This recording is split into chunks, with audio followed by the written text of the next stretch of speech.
بسم اللہ والصلاۃ والسلام علی رسول اللہ۔ ایک سوال ہمارے پاس ہے، یہ جو ای بی ایل کمپنی ہے پاکستان میں ایک نیٹ ورک مارکیٹنگ کی کمپنی ہے، تو کیا ہم اس میں کام کر سکتے ہیں، اس میں دیگر ممبرز کو شامل کروا سکتے ہیں؟ یہ دیکھیں، ای بی ایل پاکستان میں ایک نیٹ ورک مارکیٹنگ کمپنی ہے۔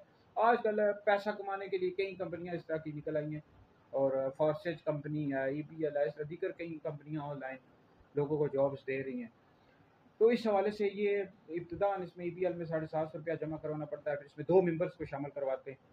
تو یہ جو معاملہ ہے، نہ شرکت کہا جاتا ہے نہ مداربت کہا جاتا ہے، اور یہ ابتداً 750 روپیہ جمع کروانا یا پیسے جمع کروانا یہ جائز نہیں ہے۔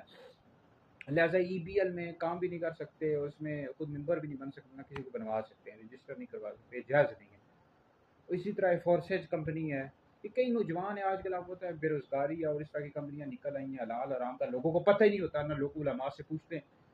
باقی ہر معاملے کے حوالے سے ڈاکٹر سے کوئی رجوع کرے گا، کوئی وکیل سے، کوئی پولیس والے سے، لیکن دین کے معاملے میں لوگ بہت سستی کرتے ہیں، حلال حرام کی بالکل پرواہ نہیں کرتے، کہتے ہیں بس پیسہ آ جائے، تو پیسہ کمانے کے لیے حلال حرام کی بالکل بھی پرواہ نہیں کرتے، کمپنیوں میں کام کرنا شروع کر دیتے ہیں۔ بے روزگاری ہے نا، اس کی وجہ سے حکومت کا لازم ہے بھائی ایسی کوئی اسکیمیں نکالے، جو لوگ ہیں وہ حلال رزق کمائیں۔